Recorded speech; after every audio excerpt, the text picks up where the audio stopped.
Ya, pemirsa, terima kasih Anda masih bergabung bersama kami dalam Market Review. Dan kali ini kita akan membahas kembali lagi, kita bicara mengenai emiten yang baru saja melantai di Bursa Efek Indonesia, di mana hari ini menjadi hari yang spesial juga karena Bursa Efek Indonesia sudah berhasil menembus 900 emiten begitu di tahun 2023. Dan kali ini akan berbincang nanti bersama dengan PT Master System Infotama Tbk yang resmi melantai di Bursa Efek Indonesia. Dan pemirsa, kita tahu investor pasar modal kembali mendapatkan pilihan baru dalam berinvestasi saham.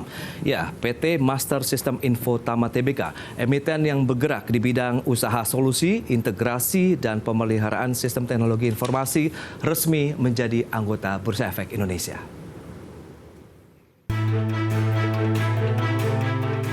PT Master System Infotama Tbk resmi mencatatkan saham perdana atau Initial Public Offering atau IPO di Bursa Efek Indonesia. Perusahaan tercatat berkode saham MST ini melepas sebanyak 470.823.600 saham baru atau sekitar 15% dari modal ditempatkan dan disetor penuh dengan harga Rp1.355 per saham. Dengan demikian, perusahaan memperoleh dana segar dari investor pasar modal sebesar Rp637.965.978.000. Perusahaan yang bergerak di bidang usaha solusi, integrasi, dan pemeliharaan sistem teknologi informasi ini akan menggunakan dana hasil IPO sebesar Rp101,57 miliar untuk pembayaran sebagian pokok hutang kepada PT Bank OCBC NISP Tbk yang akan jatuh tempo. Sedangkan sisa dari dana hasil IPO sekitar Rp537,79 miliar akan digunakan untuk modal kerja dalam rangka mendukung kegiatan usaha utama perseroan. Bersama dengan penawaran umum perdana saham, MSTI mengadakan program alokasi saham karyawan atau Employee Stock Allocation dengan mengalokasikan saham sebanyak 6.357.600 saham biasa atas nama atau sebesar 1,35% dari jumlah saham yang ditawarkan. Kemudian MSTI juga mengadakan program opsi kepemilikan saham kepada manajemen dan karyawan atau manajemen Employee Stock Option Program dengan menerbitkan saham baru sebanyak-banyaknya 80.040.000 saham biasa atas nama atau sebesar-besarnya 13% dari modal ditempatkan dan disetor. PT Master System Infotama Tbk merupakan penyedia layanan sistem integrasi terkemuka di Indonesia dengan pengalaman operasi lebih dari 29 tahun. Persero menawarkan berbagai solusi information and communication technology secara komprehensif dengan mengintegrasikan berbagai komponen perangkat keras, perangkat lunak, jaringan, dan komunikasi ke dalam sistem yang kohesif dan fungsional sehingga memungkinkan kolaborasi dan interaksi tanpa hambatan antara sistem teknologi yang beragam. Dari Jakarta, Tim Liputan IDEX.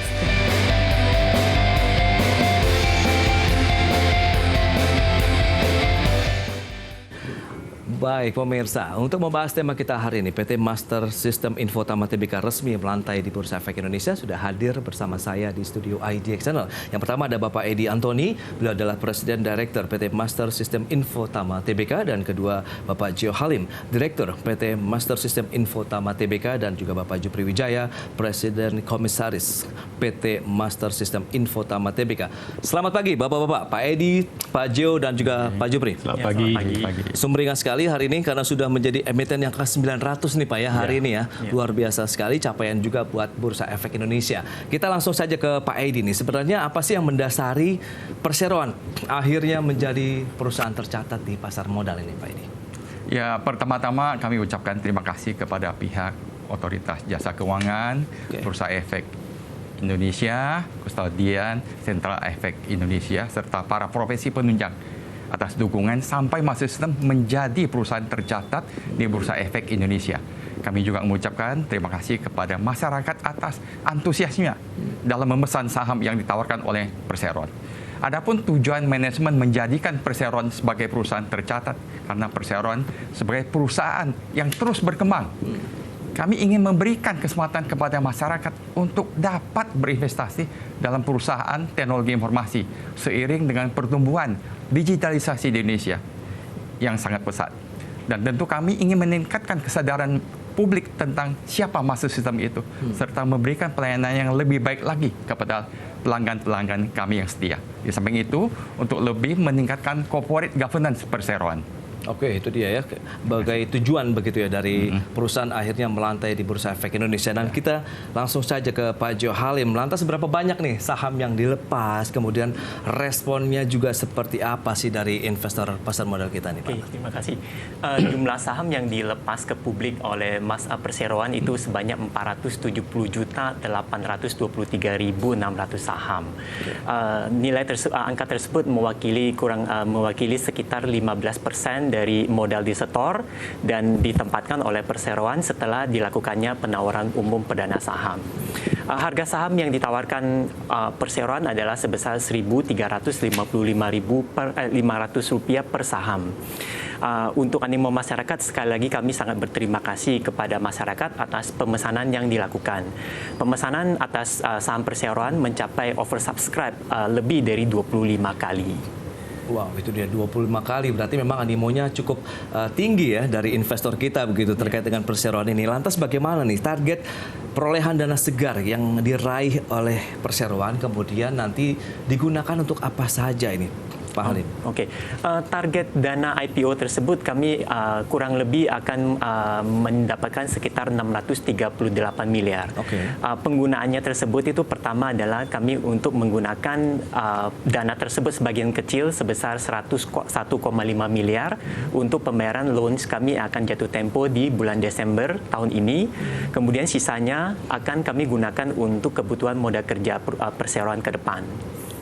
Baik, berarti memang ini sudah jelas begitu penggunaan dana segar yang diperoleh dari investor pasar modal. Lantas bagaimana dengan profil? Saya juga penasaran, mungkin Pak Jupri bisa menjelaskan kepada pemirsa seperti apa sih Master System Infotama ini? Ya, terima kasih Pak. Jadi kalau bicara perusahaan kita mungkin historinya panjang Pak. Kalau saya cerita mungkin 1 jam nggak habis Pak. Ya, jadi kami bermula dari didirikan di tahun 1994. Bermula menjadi satu perusahaan PC distributor. Kemudian seiring dengan berkembangnya perusahaan, jadi kami terus meningkatkan kemampuan kamu dan meningkatkan kapasitas dan melebarkan bisnis kami ke customer-customer yang lain. Nah, jika bicara tentang kami mungkin rasanya nggak lengkap kalau kita tidak bicara tentang bisnisnya sendiri. Mungkin saya pengen highlight dari beberapa angle. Pertama kalau kita bicara dari landscape of the product. Jadi produk IT sendiri itu mungkin kita bagi beberapa, cuman kita ingin highlight hanya 2 ya. Pertama kita bicara hardware, kedua software. Hardware sendiri itu banyak sekali ya, dari teknologi, solusi sampai ke mereknya sendiri ya. Sementara software juga demikian. Jadi dari semua produk itu ada ribuan mungkin puluhan ribu produk. Nah, sementara master di mana? Kita menjual kedua produk tersebut. Nah, kemudian kita melihat dari angle landscape dari mungkin partnership ya atau tier of the engagement. Jadi kalau di sisi industri IT itu tier of partnershipnya itu ada level-level dari partnershipnya. Dari paling tinggi ke paling rendah. Mungkin di sini saya hanya classify menjadi 3. First tier, second tier, third tier.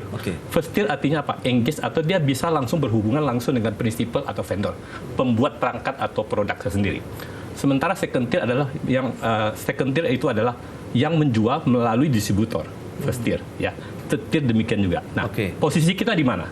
Kami juga mostly kita menjadi first tier partner dari produk yang kita handle. Artinya kita bisa deal langsung dengan prinsipal maupun vendor kita. Kemudian kita bicara dari landscape dari customer. Customer kami juga classified menjadi 3. Pertama kita bicara bahwa landscape dari corporate atau enterprise. Artinya perusahaan-perusahaan besar yang ada di Indonesia. Contoh yang mungkin banyak perusahaan yang sudah melantai di PAJ sini ya. Itu perusahaan yang mungkin ya top 50 atau top 100 dari perusahaan Indonesia. Kemudian ada small and medium company. Itu perusahaan menengah. Dan kemudian retail. Master di mana? Kami ada bermain di customer yang top tier. Itu adalah posisi kami di situ. Nah, kemudian kalau kita bicara dari sisi landscape business model, kami coba mengklasifikasi juga menjadi 3. Pertama, kita mungkin dari semua ribuan produk tersebut. Jadi pasti dia membutuhkan orang untuk menyalurkan produk itu. Sehingga ada yang namanya distributor. Nah, dia yang mendistribusikan semua produk itu. Jadi satu perusahaan distributor mungkin punya produk sampai ratusan atau puluhan atau mungkin ribuan. Ya. Kemudian dari produk-produk yang dijual tersebut, mungkin butuh jasa-jasa pemasangan ya, atau implementasi. Nah, di situ ada namanya bisnis model namanya services. Services sendiri banyak sekali ya, mulai dari mungkin konsultasi ya, design, planning, deployment, implementation, managed service, maintenance. Ya, itu adalah satu bisnis model baru. Nah, yang ketiga adalah sistem integrator. Itu artinya menjual produk ditambah services. Jadi maksud ada di mana? Kami ada di sini. Jadi kita adalah satu perusahaan yang bisa menyediakan dari sisi produk, solusi, implementasi, sampai ke jasa pemasangan. Jadi bisa dikatakan kami adalah perusahaan yang pertama kita menjual produk, hardware dan software lengkap. Ya. Kedua, kami adalah perusahaan yang bisa mengintegrasikan produk yang kami jual. Ya. Dari sisi implementasi sampai ke jasa-jasa pemasangan sampai maintenance. Nah, kemudian kami adalah perusahaan yang bisa memberikan jasa kepada perusahaan-perusahaan siap apa aja. Dan kebetulan saat ini kami memberikan jasa kepada perusahaan enterprise atau corporate. Kami juga bisa menyediakan jasa untuk perusahaan yang lain-lainnya. Jadi secara overall kami adalah perusahaan yang benar-benar end-to-end solution untuk IT company. Itu dia, end-to-end solution. Begitu memang salah satu perusahaan ICT yang paling lengkap lah bisa dikatakan begitu ya, dari hulu ke hilir di bidang industri teknologi. Kita akan lihat nanti sebenarnya seperti apa pangsa pasarnya, strategi dan lain-lain. Kita bahas di segmen berikutnya. Kita akan jeda sebentar nih Pak. Dan pemirsa, kami masih akan segera kembali usai pariwara berikut ini.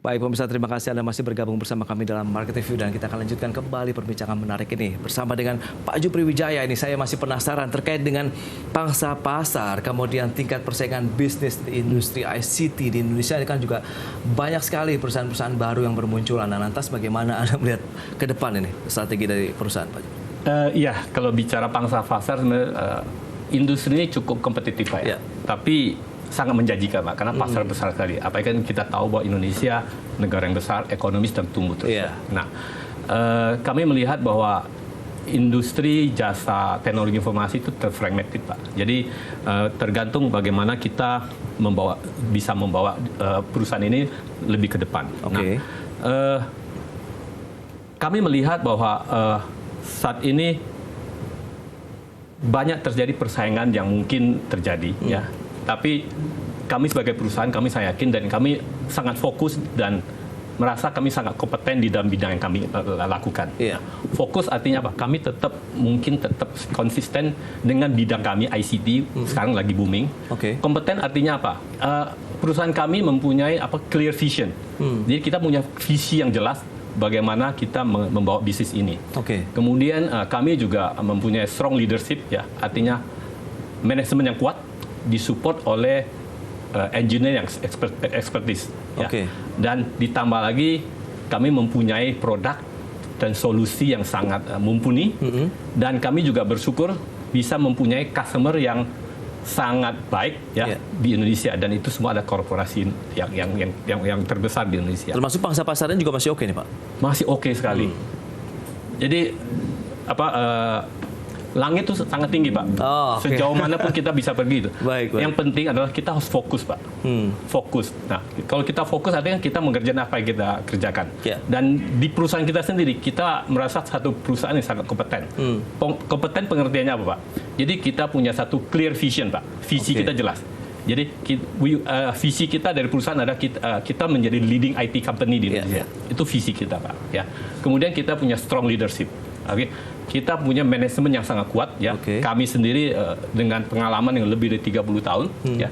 Dan kami juga disupport oleh expert atau engineer atau profesional di dalam perusahaan yang mendukung kemajuan dari perusahaan itu. Nah, sehingga dengan demikian Pak. Jadi per 2022 pangsa pasar di bidang jasa industri IT ini kami telah mencapai 6,9 sampai 7%, Pak. Itu menurut data yang kami dapat dari satu namanya konsultan industri. Oke. Baik, itu dia pangsa pasar yang menarik untuk dicermati. Dan kita ke Pak Edi Antoni kembali. Lantas bagaimana dari kacamata Anda kalau kita bicara mengenai persaingan bisnis yang terjadi saat ini di industri ICT ini? Ya, perseroan itu maksudnya masuk sistem info utama, kita bergerak di bidang IT system integration atau solusi integrasi, yaitu memberikan nilai tambah kepada pelanggan untuk mempercepat transformasi digital agar pelanggan dalam menjalankan usahanya menjadi lebih efisien dan efektif. Ya, prospek bisnis di bidang teknologi informasi di Indonesia sangat menjanjikan dan tentunya akan timbul banyak pesaing. Menurut kami persaingan itu bagus karena akan memberikan motivasi ke manajemen dan perseroan untuk terus berinovasi, memberikan solusi dan layanan yang lebih baik kepada pelanggan. Manajemen perseroan akan selalu berusaha untuk meningkatkan value kepada semua pemegang saham perseroan. Kira-kira gitu. Itu dia. Yang menarik nih, kita lihat sejauh mana sih akhirnya bicara mengenai kinerja perseroan ini. Kita ke Pak Gio Halim ya, dari sisi pendapatan maupun laba bersih dari perseroan sejauh ini seperti apa nih Pak Gio? Silakan. Oke, terima kasih. Kinerja perseroan selama ini sangat bagus. Kita bisa lihat bahwa setiap tahun pendapatan dan laba bersih perseroan selalu meningkat. Per posisi April 2023, year on year growth-nya untuk masa sistem dari sisi pendapatan kurang lebih adalah di sekitar 16,5%. Dan laba bersih juga meningkat kurang lebih renewal seperti peningkatan dari pendapatan tersebut. Oke, jadi terus bertumbuh nih ya, betul, dari sisi pendapatan dan laba bersih perseroan. Oke, strategi manajemen ini juga bisa menjadi daya tarik tentunya bagi para investor, pemirsa ID. Pak Edi bisa dijelaskan? Ya, sebagaimana yang telah dibahas sebelumnya, perseroan selalu mengikuti perkembangan teknologi informasi yang terbaru. Baik dari existing mitra prinsipal kami maupun dari prinsipal yang baru. Namun di samping itu, perseroan terus mengembangkan solusi infrastruktur IT yang telah ada. Seterusnya mengembangkan solusi baru, kemudian membuat IP atau hak cipta atau intellectual property yang baru dan layanan bernilai tambah yang baru. Kita fokus pada cross-selling dan upselling atas pelanggan yang sudah ada. Dan juga kita akan akuisisi pelanggan baru. Pelanggan kami terdiri dari semua sektor, baik jasa keuangan, telekomunikasi, manufacturing, oil and gas, public sector. Namun sektor jasa keuangan dan telekomunikasi yang membutuhkan kecepatan, ketepatan, dan keamanan yang tinggi agar dapat memberikan kepuasan kepada pelanggan. Teknologi informasi dapat digunakan untuk meningkatkan kepuasan pelanggan. Karena dengan digitalisasi memperluas layanan terhadap pelanggan, makanya akan terjadi efisiensi maupun efektif. Dan itu sangat menunjang operasional.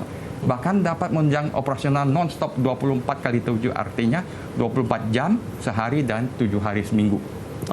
Nah lantas keunggulan kompetitif apa ini yang juga bisa ditawarkan? Kita ke Pak Jupri Wijaya lagi nih yang bisa disampaikan juga kepada investor, Pak Jupri. Ya, mungkin untuk ditawarkan Pak investor, mungkin pertama ya kita harus memberikan cuan dulu kepada investor. Itu pasti ya. Tapi sebelum investor cuan, kita juga harus cuan dulu. Betul. Ya, jadi kami sebagai perusahaan yang IT yang terus berkembang, jadi selama berdiri perusahaan selalu terjadi peningkatan di dalam pendapatan maupun laba dari perusahaan. Sehingga perusahaan kami sekarang menjadi salah satu perusahaan yang mungkin cukup sehat di industri kami sendiri. Nah, untuk menunjang pertumbuhan perusahaan, jadi kami terus melakukan adaptasi dan inovasi, adaptasi terhadap perkembangan teknologi sendiri dan inovasi dari teknologi yang ada tersebut, sehingga kami bisa membawa sesuatu solusi yang komprehensif yang dibutuhkan oleh customer. Bukan berarti kita membawa satu solusi baru tapi belum tentu dibutuhkan. Itu yang paling penting. Nah, jadi keunggulan lain adalah kita bisa bahwa perusahaan kami itu adalah perusahaan yang diakui, Pak. Diakui bukan hanya di Indonesia, tapi juga diakui oleh prinsipal kita. Nah, selama kita berdiri, kita selalu mendapatkan reward atau award the best sebentar ya, saya buka nama istilahnya. Menjadi Cisco Worldwide Service Provider of Partner of the Year di tahun 2022. Ini adalah level internasional, Pak. Nah, itu pengakuannya. Jadi kompetisinya bukan hanya di Indonesia. Kita kompetisi seluruh dunia, tuh, Pak. Nah, kemudian kami juga mendapat pengakuan menjadi Cisco ASEAN Partner of the Year selama 4 tahun berturut-turut. Di level ASEAN, Pak. Jadi tadi level dunia, sekarang level Asia. Kami juga mendapatkan Cisco ASEAN Partner Innovation Challenge sebanyak 3 kali. Jadi kompetisi, Pak. Ya. Nah, kemudian selain produk Cisco, kami juga mendapat pengakuan dari seperti produk lain, mungkin VMware Industry Award of the Year dari tahun 2023 barusan ini, Pak. Jadi masih banyak lagi award-award lain yang kami dapatkan selama ini, sehingga ini mungkin bisa menambahkan confidence kepada para investor supaya bahwa perusahaan kami benar-benar bergerak di industri yang tepat. Oke, nah bicara mengenai daerah operasional, kemudian mana saja sih wilayah-wilayah di Indonesia yang menopang kinerja perseroan? Apakah memang hanya di kota-kota besar saja atau bagaimana nih, Pak? Oke, sebenarnya kita karena IT, jadi kan kami nggak perlu turun sebagai jauh jualan, Pak. Karena kebetulan IT kan terpusat biasanya. Jadi kantor kami hanya 2, Pak. Ada di Jakarta dan Surabaya. Ya. Sementara deployment-nya itu bisa ke seluruh Indonesia. Customer kami siapa? Customer kami adalah terutama industri keuangan, ya, bank-bank yang ada di Indonesia kebanyakan, kemudian telco industri, ya, Telkomsel, Indosat dan segala macam. Kemudian ada oil and gas company dan beberapa enterprise atau perusahaan-perusahaan besar ya, di industri yang lainnya. Oke, nah kita ke Pak Edi lagi nih. Pak, ini berdasarkan data tadi yang sudah disampaikan ini cukup menarik dan komprehensif. Lantas bagaimana dengan penggunaan dana segar tadi untuk menjadi salah satu proyeksi ataupun kinerja perseroan ke depan begitu Pak kira-kira? Ya, kalau dana yang kita peroleh, satu kita untuk membayar hutang. Hutang kepada bank yang sudah kita sepakatin jatuh tempo di Desember. Yang kedua untuk working capital. Working capital karena kita pasti juga ada ekspansi produk baru yang akan kita kerjakan. Baik, lantas proyeksi Anda dan optimisme ke depan seperti apa nih Pak Edi? Kemudian nanti juga kita lanjutkan ke Pak Jo dan Pak Jupri. Kita ke Pak Edi dulu. Ya, kita sangat optimis. Kita seperti kita katakan sebelumnya bahwa kita itu kita mau perluas produk kita. Produk yang kita tawarkan ini masih yang seperti diceritakan sebelumnya bahwa IT itu sangat luas. Kita fokus dengan system integration dan network integration. Kita mau perluas produk lagi, produk baru kita. Di samping itu, kita juga customer kita perluas. Jadi produk diperluas, customer diperluas. Jadi masa depan IT khususnya masa sistem masih sangat cerah. Masih sangat cerah. Pak Jio, bagaimana harapan Anda ke depan? Ya, harapan kedepannya itu semoga masa sistem MSTI selalu lebih bagus dan mendapatkan penghasilan yang growth-nya super bagus sekali, Pak. Baik, Pak Jupri terakhir Pak sebagai penutup. Ya, kami mungkin akan membantu negara ini maju. Jadi menjadi penunjang dari ekonomi Indonesia. Baik, terima kasih Bapak-Bapak atas waktu yang disempatkan. Sukses terus untuk Master Sistem Info Utama TBK yang hari ini sudah resmi ya melantai di Bursa Efek Indonesia. Baik pemirsa, demikian perbincangan kami dan saya Prasetyo Wibowo beserta kerabat kerja yang bertugas pamit undur diri. Terima kasih dan sampai jumpa.